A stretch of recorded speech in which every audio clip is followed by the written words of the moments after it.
శ్రీ మాతృభ్యో నమః, శ్రీ పితృభ్యో నమః, శ్రీ గురుభ్యో నమః. హాయ్ వెల్కమ్ టు అహం సాక్షి. ఇక్కడ స్మాల్ రిమైండర్ అండి, నేను చెప్పబోయే ఫలితాల్లో ఏమైనా తప్పు అయితే అది నా అవగాహన లోపం అవుతుంది తప్ప శాస్త్రం తప్పు మాత్రం కాదండి. దయచేసి ఇది ఒక్కటి గుర్తుపెట్టుకోండి. హలో ఎవ్రీవన్, ఈ రోజు మనం మీకు వచ్చే సోల్మేట్ అంటే మీ భార్య లేదా భర్త నేచర్ ఎలా ఉంటుంది, మీ గురించి వాళ్ళు ఎలా ఫీల్ అవుతున్నారు, అలాగే వారు మీ గురించి ఎలా ఫీల్ అవుతారు, అండ్ ఎందుకు మీకు మీరు పెళ్లి చేసుకున్న వ్యక్తి వల్ల మీకు బాధ కలుగుతుంది, బాధ కలిగేలా ఎందుకు ఎక్కువసార్లు వాళ్ళు ప్రవర్తిస్తారు, ఎలా ఉంటే మీ మ్యారిటల్ లైఫ్ లో బ్యూటిఫుల్ మూమెంట్స్ ని క్రియేట్ చేసుకోగలరు, ఇలాంటివన్నీ ఈ వీడియోలో డిస్కస్ చేద్దామండి. అండ్ మనం టాపిక్ స్టార్ట్ చేసే ముందు ఒక ఇంపార్టెంట్ విషయం మీకు చెప్పాలి. మార్చి 29 మీనరాశిలో ఏర్పడిన షష్టాగ్రహ కూటమి వీడియో సిరీస్ లో మీన కన్య రాశులు ఏ భూభాగానికి సంబంధించినవో ఆ దేశాల మధ్య యుద్ధం వచ్చే అవకాశం ఉందని మనం చెప్పుకున్నాం. కానీ అది ఒక్కటే కారణం కాదండి. చాలా సంవత్సరాల తర్వాత ఏర్పడిన కాలసర్ప గ్రహస్థితిలో మన అందరం ఇప్పుడు ఉన్నాం. మే, జూన్, జూలై ఈ 3 నెలలు ప్రతి 15 రోజులకు ఒకసారి గ్రహాలన్నీ రాహుకేతువుల మధ్యలో చిక్కుకుంటున్నాయి. కాబట్టి దేశాల మధ్య, రాజుల మధ్య చాలా ఘర్షణ వాతావరణం ఉండబోతుంది. మే 16 నుండి జూన్ 16 వరకు లీడర్స్, గవర్నమెంట్ అథారిటీ చాలా ఇబ్బందులు పడే అవకాశం ఉంది. ఈ సమయంలో మనందరం చేయాల్సింది ఒక్కటే, భారతదేశ ఆర్మీ క్షేమంగా ఉండాలని, భారతదేశ ఆర్మీకి తగిన శక్తి, విజయం చేకూరాలని నిస్వార్థంగా భగవంతుని ప్రార్థించాలి. మనందరం కలెక్టివ్ గా చెప్పే మాటలకు, ప్రార్థనలకు చాలా శక్తి ఉంటుందండి. సో దయచేసి మనందరం ప్రతిరోజు మన కోసం పోరాడుతున్న ఇండియన్ ఆర్మీ ప్రాణాల క్షేమం కోసం కలిసి ప్రార్థిద్దామండి. అండ్ కమెంట్ బాక్స్ లో భారత మాతాకి జై అని కామెంట్ చేయండి. లేదా మీ మనసులో అయినా పాజిటివ్ ఎఫర్మేషన్స్ చెప్పి మీ శక్తిని ఇండియన్ ఆర్మీకి మీరు మానసికంగా ఇవ్వగల శక్తిని విశ్వానికి తెలియచేయండి. I hope you will do this. So now coming to our topic. అసలు పెళ్ళనేది ఇద్దరు మనుషుల జీవితం కానే కాదండి. పెళ్ళంటే ఒకే జీవిత ప్రయాణం 2 ప్రాణాలతో. Yes, marriage is not to live together but it is one life shared by 2 souls. ఇది తెలియకే చాలా మంది చాలా గొడవలు పడుతున్నారు. శారీరకంగా బలంగా ఉండే మగవారితో మానసికంగా బలంగా ఉండే ఆడవారిని కలపడం అనేది ఈశ్వర సృష్టి నియమం. ఈ ఇద్దరు కలిసి ఒక కాంట్రాక్ట్, ఒప్పందం లేదా ప్రామిస్ చేసుకుంటారు. ఎలా అంటే, అబ్బాయినైనా నేను నా వంశంలోని DNA లక్షణాలతో అండ్ కొన్ని గుణాలతో అండ్ కొంత ఆస్తితో అండ్ పని చేయగల సామర్థ్యంతో పెళ్లికి సిద్ధంగా ఉన్నానంటాడు. అప్పుడు అమ్మాయి తన వంశపు DNA లక్షణాలతో అండ్ కొన్ని గుణాలతో, కొంత ఆస్తితో పని చెయ్యగలను అన్న సామర్థ్యంతో పెళ్లికి సిద్ధంగా ఉన్నానంటుంది. వీరిద్దరూ ఒక చోట కలిసి పెళ్లి చేసుకుని పిల్లల్ని కని పెంచి పెద్ద చేసి సమాజంలో వదులుతారు. ఒక మంచి సమాజాన్ని సృష్టించడానికి 2 ప్రాణాలు, దట్ ఈస్ 2 సోల్స్ చేసే త్యాగాల ప్రయాణమే జీవితం అంటే. 95% సాధారణంగా పైకి కనిపించే భారతీయ వివాహ వ్యవస్థ ఇలానే ఉంటుందండి. ఇక్కడ మీకు నేను థంబ్నెయిల్లో ఎవ్వరు ఎక్కడా చెప్పని రహస్యం వివాహం గురించి, మీ సోల్మేట్స్ గురించి చెప్తా ఉన్నాను. అదేంటంటే జాగ్రత్తగా అర్థం చేసుకోవడానికి ప్రయత్నించండి. మీరు 12 రాశులలో ఈ రాశిలోనే ఎందుకు పుట్టారు, మీ పూర్వ జన్మ రహస్యాలు ఏమై ఉంటాయని ఒక వీడియో చేశాను, ప్లేలిస్ట్ లో ఉంటుంది, మీరు చూసే ఉంటారు. సో అలాగే మీరు ఈ జన్మలో ఈ రాశిలో పుట్టారంటే మీరు జీవితాన్ని పంచుకోవాల్సిన వ్యక్తుల రాశులు, గుణ గణాలు కూడా, క్వాలిటీస్ కూడా ముందే నిర్ణయించబడి ఉంటాయి. మీరు కొన్ని క్వాలిటీస్ తో మీ రాశి నుండి పుడతారు. మీ ఆపోజిట్ రాశి మీకు మీ సోల్మేట్ రాశి అవుతుంది. మరి వారు కూడా కొన్ని క్వాలిటీస్ తో వారి రాశి నుండి పుడతారు. ఇలా 2 వేరు వేరు లక్షణాలున్న 2 సోల్స్ ని ప్రకృతి కొన్ని ప్రత్యేక పరిస్థితులు కల్పించి కలుపుతుంది. ఒక జంట భార్యాభర్తలు అయ్యారంటే అది మామూలు విషయం కాదు. మీ ఇద్దరి మధ్య తీర్చుకోవాల్సిన రుణాలు, కర్మలు, ఆనందాలు, బాధలు చాలా ఉన్నాయని అర్థం. కొన్ని జంటల బంధం చాలా తీవ్రంగా ఉంటుంది. అది బాధ అయినా సరే, సంతోషం అయినా సరే. ఎక్కువ భార్యాభర్తల సంబంధం 80% వన్ సైడ్ గానే ఉంటుంది. అంటే బాధించే వర్గం, బాధింపబడే వర్గం. అది అమ్మాయి అయినా సరే, అబ్బాయి అయినా సరే. పెళ్ళనేది కలిసి పంచుకోవాల్సిన ఒకే ఒక జీవితం. అంతేగాని కేవలం నా జీవితం ఒకటే కాదని చాలా మంది తెలుసుకోకుండానే బ్రతుకులు తెల్లారిపోతున్నాయి. అసలు రహస్యం ఏంటంటే, మీ ఇద్దరి మధ్య రుణం తీరకపోతే మరలా మీరు భవిష్యత్ జన్మల్లో కూడా కలుస్తూ ఉండాల్సిందే, బంధాలు పంచుకోవాల్సిందే. ఇప్పటికి అసలు ఎన్ని జన్మల నుండి ఈ బంధంలో చిక్కుకుని పోయారో, ఇంకా ఎన్ని జన్మలు ఇదే బంధంలో కొనసాగాలో. ఇవన్నీ మీ కర్మ రహస్యాలు. కొన్ని చాట్స్ లో అయితే వారి పూర్వజన్మ శత్రువులు లైఫ్ పార్ట్నర్ గా వచ్చి మనశ్శాంతి లేకుండా శ్రమ దోపిడీ చేస్తున్నారు. అలాగే కొంతమంది చాట్స్ లో అయితే విపరీతమైన ప్రేమనిస్తున్నారు, అవతల వారు అర్హులు కాకపోయినా సరే. ఇవన్నీ కూడా జాతకంలో క్లియర్ గా ఎవిడెంట్ గా తెలుస్తున్నాయి. పునర్జన్మలు ఎంత నిజమో చూస్తుంటే చాలా ఆశ్చర్యంగా ఉంటుందండి బాబు. సో ఇప్పుడు మీ భార్యగా లేదా భర్తగా వచ్చిన వ్యక్తి లేదా రాబోతున్న వ్యక్తి mostly from your past life, వారు డెఫినెట్లీ మీ మైండ్ సెట్ తో ఉండరు. మీకు లేని కొన్ని క్వాలిటీస్ తో వాళ్ళు ఉంటారు. మీ బలాలు వారి బలాలు, మీ బలహీనతలు వారి బలహీనతలు బై డిఫాల్ట్ మీరు తెలుసుకుంటే ఏ విషయంలో మీరు మారగలరో, ఏ విషయంలో మీ స్పౌజ్ మారగలదో, ఏ విషయంలో మీరిద్దరూ మారలేరో తెలుసుకుని వీలైనంత లైఫ్ ని బెటర్ చేసుకుంటారని ఈ వీడియో చేస్తున్నాను. కుంభ రాశి లేదా లగ్నంలో జన్మించిన వారు మీ జీవితంలో వచ్చే భార్య లేదా భర్త సింహరాశి లక్షణాలు కలిగి ఉంటారు. మీరు ఏ రాశి వారిని పెళ్లి చేసుకున్నా సరే, మిమ్మల్ని పెళ్లి చేసుకోగానే మీ జాతకంలో ఉన్న సప్తమ భావం అంటే సింహరాశి యాక్టివేట్ అయిపోతుంది. దాన్ని బట్టి మీరు ఈ లైఫ్ లో పంచుకోవాల్సిన ఛాలెంజెస్, స్వీట్ థింగ్స్, కష్టాలు, అనుభూతులు అన్ని ముందే డిఫాల్ట్ గా నిర్ణయించబడి ఉంటాయి. అవేంటో ఇప్పుడు తెలుసుకుందాం.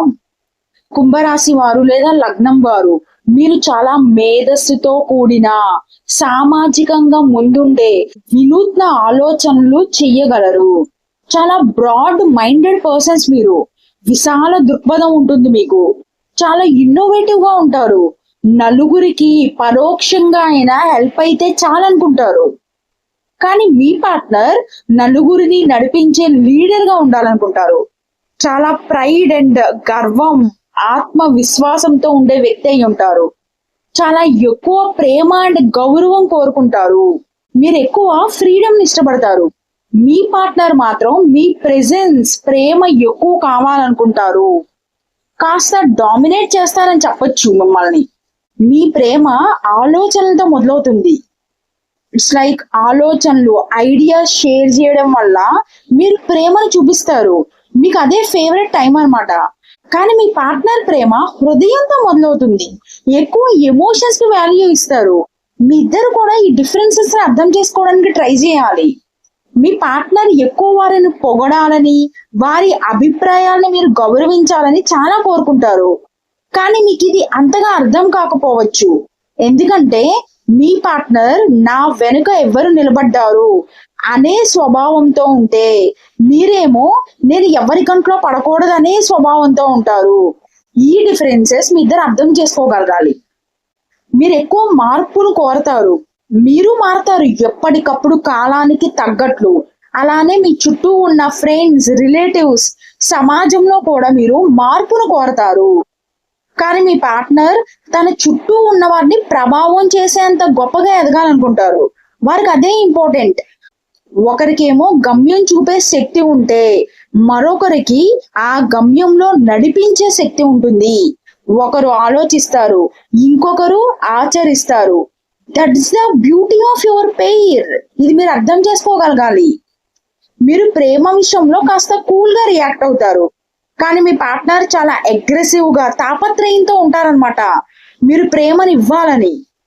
మీ పార్ట్నర్ ప్రతిరోజు మీరు ప్రేమని చూపించాలని కోరుకుంటారు. కానీ మీకు అది మీనింగ్లెస్ గా అనిపిస్తుంది. ఎందుకు చెప్పడం డైలీ, నేను ఇష్టపడుతున్నా అని తెలుసు కదా అని మీరు అనుకుంటారు.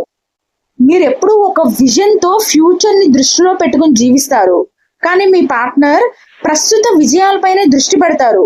ఇప్పటికిప్పుడు మార్పు తేవాలని కోరుకుంటారు. మీరేమో భవిష్యత్తులో మార్పు తేవాలని కోరుకుంటారు. మీ ఇద్దరి కలయిక ఎలా ఉంటుందంటే ఒక విజన్ ప్లస్ లీడర్షిప్ క్వాలిటీ. మీకేమో మీకు నచ్చిన కొత్త కొత్త ఆలోచనలను, అభిప్రాయాల్ని పంచుకోవడానికి ఎక్కువ ఇష్టపడతారు. ఎక్కువ ఫీలింగ్స్ చూపించరు. బట్ మీ పార్ట్నర్ మీ ఆలోచనలు, ఫ్యూచర్ ప్లాన్స్ కన్నా మీకు తనంటే ఎంత ఇంపార్టెంటో అని వినాలనుకుంటారు. చాలా లవ్ అండ్ రొమాన్స్ ని మీ నుండి కోరుకుంటారు. మీరు మేధస్సుతో చూపించే సాన్నిహిత్యం కన్నా ప్రేమతో చూపించే 4 సరదా మాటలు కావాలనుకుంటారు. ఇది మీరు అర్థం చేసుకోగలగాలి. And coming to financial things, మీకున్న జాగ్రత్త మీ పార్ట్నర్ కి లేదు. వాళ్ళు చాలా ఎక్కువ ఖర్చు పెడతారు. మళ్ళా తర్వాత వాడే ఖర్చు ఎక్కువైపోయిందని బాధపడతారు. ఈ విషయం మీకు తెలిసి మీరు వారిని కాస్త కంట్రోల్ చేయాలని చూస్తారు ఫినాన్షియల్ విషయంలో. బట్ అది వాళ్ళు అన్నిసార్లు అర్థం చేసుకోరు. మీరు ఎక్కువ ఎమోషనల్ అవ్వకుండా లాజికల్ గా ఆలోచిస్తారు ఏ విషయాన్నైనా సరే. కానీ మీ పార్ట్నర్ డైరెక్ట్ గా, బ్లంట్ గా ఎమోషనల్ అవుతూ చెప్తారు. ఇది అప్పుడప్పుడు మీ ఇద్దరి మధ్య గొడవలకు దారితీస్తుంది. మీరు ఫ్యామిలీకి ఇవ్వాల్సిన టైం ఇవ్వడం లేదని ఎక్కువ మీపై కంప్లైంట్ చేస్తూ ఉంటారు. అది నిజం కూడా అవ్వచ్చు చాలా సార్లు. ఎందుకంటే మీ పార్ట్నర్ కి మీరే ప్రపంచం. కానీ మీకు మీ ప్రపంచంలో మీ పార్ట్నర్ ఒక ప్రత్యేకమైన భాగం మాత్రమే. మీరు ఏదైనా సర్ప్రైజ్ ప్లాన్ చేయాలంటే చాలా సింపుల్ గా, మీనింగ్ఫుల్ గా చేస్తారు. కానీ మీ పార్ట్నర్ చాలా గ్రాండ్ గా, నెక్స్ట్ లెవెల్లో చేస్తారు. సోగా ఉండడం వారికి అసలు ఇష్టం ఉండదు. ఏదైనా సరే చాలా హై లెవెల్లో అందరూ మెచ్చుకునేలా ఉండాలని కోరుకుంటారు. ద బెస్ట్ ఇవ్వాలనుకుంటారు. అది అవసరమా కాదా అని ఆలోచించారనమాట. ఇచ్చేయాలనుకుంటే ఇచ్చేస్తారు. వాళ్ళు హృదయంతో ఎక్కువ రెస్పాండ్ అవుతారు. మీ పిల్లల విషయంలో ఇద్దరు కేర్ తీసుకుంటారు. కానీ ఎక్కువ ప్యాంపర్ మీ పార్ట్నర్ చేస్తారు. ఒక్కోసారి వారి నిర్ణయాల్ని పిల్లలపై రుద్దాలని చూస్తారనమాట. మీకు ఇది కోపం తెప్పించవచ్చు. ఎందుకంటే మీకేమో మీ పిల్లలకు కాస్త ఫ్రీడమ్ ఇవ్వాలని, ఆలోచించే శక్తిని వారికి ఇవ్వాలని మీరు కోరుకుంటారు భవిష్యత్తును దృష్టిలో పెట్టుకుని. సో మీరు వారికి స్పేస్ ఇచ్చి ఎంకరేజ్ చేస్తారనమాట. బట్ మీ పార్ట్నర్ ఏమో ఏది మంచిదో వారు డిసైడ్ చేసుకోలేరు. కాబట్టి పిల్లలకి ఏది ఇంపార్టెంటో నేనే డిసైడ్ చేస్తాను అన్నట్లుంటారనమాట. సో ఈ డిఫరెన్సెస్ పిల్లల పట్ల మీకుండే వేరు వేరు యాంగిల్స్ ని చూపిస్తుంది. అండ్ మీ ఇద్దరికి కూడా సొసైటీతో మంచి సంబంధాలు ఉంటాయి. మీకు చాలా సోషల్ నెట్వర్క్, ఫ్రెండ్స్, ఎన్జిఓస్ బాగా తెలుసు. మంచి ఇన్ఫ్లుయెన్స్ ఉన్న పర్సన్ మీరు. మీరు ఎవరికైనా హెల్ప్ చేసినా సరే అది అందరికీ తెలియాలని కోరుకోరు. చాలా సీక్రెటివ్ గా ఉంటారు. మీరు ఏమనుకుంటున్నారో ఎవ్వరికి తెలిసే అవకాశమే లేదు. చాలా హుందాగా ఉంటారు, నిండు కుండలాగా, తొణకరు, బెనకరు. కానీ మీ పార్ట్నర్ ఆ నలుగురిలో సెంటర్ ఆఫ్ అట్రాక్షన్ అవ్వాలని కోరుకుంటారు. ఆ నలుగురిని నడిపించాలనుకుంటారు. గుర్తింపు కోసం తాపత్రయపడతారు.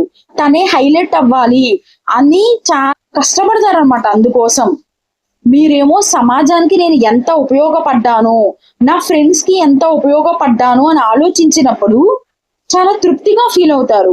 కానీ మీ పార్ట్నర్ నేను ఎంత గౌరవించబడ్డాను నలుగురిలో అన్నదానిపై తృప్తిగా ఫీల్ అవుతారు. మీరేమో వ్యక్తిగత స్పేస్ కొంచెం ఉండాలి ఏ మనిషికైనా అని కోరుకుంటారు. బట్ మీ పార్ట్నర్ ఏమో ఎక్కువ కలిసి ఉండాలి, టైం స్పెండ్ చేయాలి, ఒకరినొకరు కలిసి క్లోజ్ గా ఉండాలనుకుంటారు. అది వారికి రీఛార్జ్ టైం అన్నమాట. ఈ డిఫరెన్సెస్ మీ ఇద్దరు బాగా అర్థం చేసుకోగలగాలి. అండ్ మీ రొమాంటిక్ లైఫ్ ఎలా ఉంటుందంటే మీరు కొంచెం డిటాచ్డ్ బట్ ఇన్నోవేటివ్ గా ఉంటారు. It's like experimental. But me partner dominant, passionate, కొంచెం డ్రామా కావాలి వారికి లైఫ్ లో. అండ్ చాలా రొమాంటిక్ కూడా. వారు ఎక్కువ ఫిజికల్ టచ్ అండ్ అభిమానం ఇష్టపడతారు. వారు ఎక్కువ ఫిజికల్ కనెక్షన్ ఇష్టపడితే మీరేమో ఎక్కువ మానసికంగా కనెక్షన్ ఇష్టపడతారు. మీరు వారికి ఎమోషనల్ సపోర్ట్ ఇస్తే బాగుంటుంది. మీకు వారు కాస్త ఫ్రీడమ్ ఇస్తే బాగుంటుంది. ఒకరు ప్రేమనిస్తే ఇంకొకరు కొత్తదనాన్ని ఇస్తారు లైఫ్ లో. కానీ ఎక్కువ దాంపత్య జీవితంలో, రొమాంటిక్ లైఫ్ లో తృప్తి లేని రాసుల్లో ఎక్కువ మకర, కర్కాటకాల తర్వాత కుంభ, సింహ రాశుల వారు ఉన్నారు. ఎందుకంటే మీ రాశికి అధిపతి శని. 90 సంవత్సరాల వృద్ధుడితో శనిదేవుని పోలిస్తారు. చాలా నిదానం. సో కుంభశని ఇన్నోవేటివ్, అందరి గురించి ఆలోచించాలి అంటారు. కానీ మీ పార్ట్నర్ సింహరాశి, అధిపతి సూర్యుడు. ఎప్పుడు నేను అనే భావన ఇంపార్టెంట్, నేను షైన్ అవ్వాలని చూస్తారు. అది మీకు స్వార్థంలాగా అనిపించవచ్చు. చాలా డిఫరెన్సెస్ మీ మధ్య వచ్చి ఫస్ట్ ఎక్కువ మానసికంగా మీ మధ్య దూరం పెరగచ్చు, తర్వాత ఫిజికల్ గా కూడా దూరం పెరిగిపోతుంది. ఇలాంటి సమయంలోనే మూడవ మనిషికి అట్రాక్ట్ అయిపోయే అవకాశాలు ఉన్నవి. సో మీకు పెళ్లి అనే బంధం ఇంపార్టెంట్ అయితే మాత్రం మీరు మీ పార్ట్నర్ ఎమోషనల్ నీడ్స్ ని అర్థం చేసుకోవాల్సి ఉంటుంది. వారు మీ నుండి కావాల్సిన ప్రేమ దొరక్క మీరు ఎందుకు వారిని అర్థం చేసుకోలేరో అని, ఎందుకు మీ ప్రపంచంలో వారు ఫస్ట్ లేరని బాధపడుతూ నలిగిపోతుంటారు అన్నది మాత్రం చాలా వాస్తవం. మీరు వారి బాధను ఒకసారి తెలుసుకోవాలని ప్రయత్నిస్తే మంచిది. ఎందుకంటే మీరు మైండ్ అయితే వారు హృదయం, హార్ట్. ఇద్దరు కలిస్తేనే జీవితాన్ని పండించుకోగలరు. సో మీరు ఫ్రీడమ్ తో పాటు ఫ్యామిలీ ఇంపార్టెంట్ అని తెలుసుకోవాలి. వారికి ఇవ్వాల్సింది సెక్యూరిటీ ఒకటే కాదు, ఆర్థిక భద్రత ఒకటే కాదు, చిన్న చిన్న సున్నితమైన విషయాల్లో వాళ్ళని అర్థం చేసుకోవడం, లవ్ అండ్ ఎఫెక్షన్ ఇవ్వడం కూడా చాలా ఈక్వల్లీ ఇంపార్టెంట్ అని మీరు అర్థం చేసుకోవాలి. వారిది స్వార్థం కాదు, మీరంటే అంతే ఇష్టం అని తెలుసుకుంటే మంచిది. ఇలా మీ ఇద్దరి మధ్య ఉన్న డిఫరెన్సెస్ మీ బంధానికి పరీక్ష అవుతాయి. కానీ ఇద్దరికి ఒకరంటే ఒకరు అవసరం అండ్ ఆసరా అవుతుంది. అదే మీ బంధానికి నిజమైన బలం. ఎందుకు రెండు విభిన్నమైన సోల్స్ ని ఈశ్వరుడు పెళ్లి అనే బంధం ద్వారా కలుపుతున్నారు? మీ ఇద్దరు ఒకరు నుండి ఇంకొకరు ఏమి నేర్చుకోవాలని ఈశ్వర సంకల్పం ఉందో అది మీరే ఆలోచించండి. ఇక్కడ ఇంకొక నిజం ఏంటంటే, ప్రతి ఒక్కరూ వారి చిన్నతనంలో ఏం మిస్ అయ్యారో అదే పెద్దయ్యాక జీవితంలోకి వచ్చే సోల్మేట్ దగ్గర వెతుకుతారు. అది దొరికితే బాగుంటది, దొరక్కపోతే ఏదో వెలితితో ఉంటారు. అలాగే ఇక్కడ ఈ పెళ్లి అనే బంధంలో ఎవరు బలవంతులుగా ఉంటారో, లైక్ ఆర్థికంగా గాని, స్టేటస్ విషయంలో గాని, అందం విషయంలో గాని, కుటుంబ విషయంలో గాని, లేదంటే ఎక్సెట్రా ఎక్సెట్రా, వారు బలహీనంగా ఉన్న ఇంకొకరిని చిన్న చూపు చూడకూడదండి. చూస్తే ఇప్పటికిప్పుడు మిమ్మల్ని ఎవరు శిక్షించకపోవచ్చు, కానీ తప్పకుండా లా ఆఫ్ కర్మ శిక్షణ ఇస్తుంది. ఎలా ఇస్తుందో తెలుసా మీకు? మీ లైఫ్ పార్ట్నర్ కి మీరు అన్యాయం చేస్తే ఖచ్చితంగా అది మంచిది కాదు. ఆ పనిష్మెంట్ అసలు ఎలా ఉంటుందంటే, నేను కొన్ని స్టడీ చేశానండి, కొన్ని చార్ట్స్. దానిలో నాకు ఏమర్థమైందంటే, ఇప్పుడు ఫర్ ఎగ్జాంపుల్ మీ సప్తమ స్థానం కదా మీ భార్య లేదా భర్తను సూచిస్తుంది. సప్తమ స్థానం అంటే కేవలం భార్య లేదా భర్త మాత్రమే కాదండి, అక్కడ శరీర భాగాలైన కిడ్నీస్ ఉంటాయి, అలాగే ఇంకొన్ని బాడీ పార్ట్స్ కూడా ఉంటాయి. అలాగే అష్టమ స్థానం అంటే పెళ్లి తర్వాత జీవితం అండ్ అత్తమామలు మాత్రమే కాదండి, శరీర భాగాలైన inner organs, reproduction body parts అక్కడే ఉన్నాయి. కాబట్టి మీరు మీ భార్య లేదా భర్త లేదా అత్తమామల విషయంలో ప్రవర్తించే తీరును బట్టి మీ ఆరోగ్యం ఆధారపడి ఉంటుంది. మీరు వీటికి సంబంధించిన హెల్త్ ఇష్యూస్ వచ్చి, సో మీరు తెలుసో తెలియకో ఏమన్నా తప్పుగా ప్రవర్తిస్తే మీ రిలేషన్షిప్స్ విషయంలో, సప్తమ అష్టమ భావాలకు సంబంధించిన శరీర అవయవాలకు సంబంధించిన హెల్త్ ఇష్యూస్ వచ్చి మానసికంగా భయంతో చేసిన తప్పులు గుర్తుకు వస్తుంటే ఇమ్మీడియట్ గా మీ తప్పుల్ని సరిదిద్దుకోవడానికి ప్రయత్నించండి. మీ ఈగోని కాస్త పక్కన పెట్టండి. తెలివైన వారు ఎప్పుడు మూర్ఖత్వంతో కర్మకు ఎదురు వెళ్ళరండి. తెలుసో తెలియకో తప్పు చేస్తే సరిదిద్దుకోవడానికి ప్రయత్నించండి. మీ లైఫ్ పార్ట్నర్ బంధం ఈనాటిది కాదు, యాక్సెప్ట్ ఇట్ ఫస్ట్. సో ఇప్పటి వరకు మీరు గడిచిన జీవితంలో మీ భార్య లేదా భర్త లేదా అత్తమామలతో ఎలా ప్రవర్తించారు, వాళ్ళు చేసిన తప్పులేంటి, దానికి మీరు చేసిందేంటి, వాళ్ళు ఏమైనా తప్పు చెయ్యకుండా ఉన్నా మీరు మీ స్వార్థంతో వాళ్ళని ఏమైనా ఇబ్బంది పెట్టారా? నిజంగా మీకు పరిపూర్ణమైన ఆరోగ్యం కావాలనుకుంటే, నిజంగా మీకు మనశ్శాంతి కావాలనుకుంటే, మీకు అనారోగ్య సమస్యలు వద్దనుకుంటే, ఎటువంటి అనారోగ్య సమస్యలు అంటే చెప్పాను కదండి, hormones issues and 7th and 8th house related issues, surgeries, ఇలాంటి విషయాల్లో మీకు కాన్ఫ్లిక్ట్స్ వద్దనుకుంటే మీరు మీ బంధాలతో ఎలా ప్రవర్తించారో ఆత్మ విమర్శ చేసుకోండి. చేసుకుని ఎంత వీలైతే అంత సరిదిద్దుకోవడానికి ప్రయత్నించండి. ఇన్ కేస్ మీకు వారితో అసలు ఈ బంధం వద్దు, వచ్చే జన్మకని మీరు అనుకుంటే నిజంగా మీ భార్య లేదా భర్త మిమ్మల్ని అంత హింస పెట్టుంటే ఏ కోపం, ఫ్రస్ట్రేషన్, చిరాకు పెట్టుకోకుండా మీ బాధ్యతల్ని సక్రమంగా నిర్వర్తించేయండి ఈ జన్మలోనే. ఈశ్వరుడికి చెప్పుకోండి, ఏ రుణం ఉన్నా ఇప్పుడే అయిపోవాలి, వచ్చే జన్మకు వద్దని. అలాగే మీ లైఫ్ పార్ట్నర్ అంటే మీకు ఇష్టం ఉంటే, జన్మ జన్మలకు ఇదే బంధం కావాలనుకుంటే ప్రతిరోజు అర్ధనారీశ్వర స్తోత్రం చదువుతూ ఈశ్వరుని ఆరాధించండి. అలాగే మన అహం సాక్షి ఛానల్లో నేను చెప్పే విషయాలు నిజానికి దగ్గరగా ఉంటాయండి. అందరికీ నచ్చకపోవచ్చు, ఎందుకంటే నా మాటలు ఎప్పుడూ కూడా కేవలం ఓదార్పుని, మోటివేషన్ మాత్రమే ఇవ్వవండి. తప్పు చేస్తే శిక్ష పడుతుంది, చివరకు ధర్మమే గెలుస్తుంది, కొన్ని దోషాలకు పరిష్కారం ఉండదు, ఇలాంటి నిజాలు కూడా ఉంటాయండి. ఎందుకంటే అబద్ధాలు చెప్పి మిమ్మల్ని కోరికల వేటలో అక్కడికి ఇక్కడికి తిప్పించడం కూడా చాలా తప్పు. ఈశ్వరుడు మెచ్చడండి. అది చాలా కొద్ది మందికి మాత్రమే ఈ విషయాలు అర్థమవుతాయి. ఎనీవే, ఇంత కమర్షియల్ వరల్డ్ లో నిజాయితీగా ఏదో చెయ్యాలని ప్రయత్నిస్తున్నా. అండ్ ఈ వీడియోలో నేను చెప్పినవి మీకు కరెక్ట్ అయితే కామెంట్ చేయడం మర్చిపోవద్దు, ఎందుకంటే నా ఫర్దర్ రీసెర్చ్ కి చాలా హెల్ప్ అవుతుందండి. సో దట్ నేను ఇంకొంతమందికి ఏమైనా హెల్ప్ చేయడానికి ట్రై చేస్తాను. అండ్ చివరిగా ఒక్క మాట అండి, జీవితపు సూర్యాస్తమ సమయంలో ఒక్కసారి వెనక్కి తిరిగి చూసుకుంటే మీ వైవాహిక జీవితం తీయటి అనుభవాలు, కళ్ళు చెమర్చే అనుభూతులు, మధురమైన జ్ఞాపకాలతో నిండిపోవాలే తప్ప అంతర్గతంగా చూపించుకోలేని, చెప్పుకోలేని కోపాలు, కచ్చాలు, ఉక్రోషాలు, బాధ, భయం ఉండకూడదండి.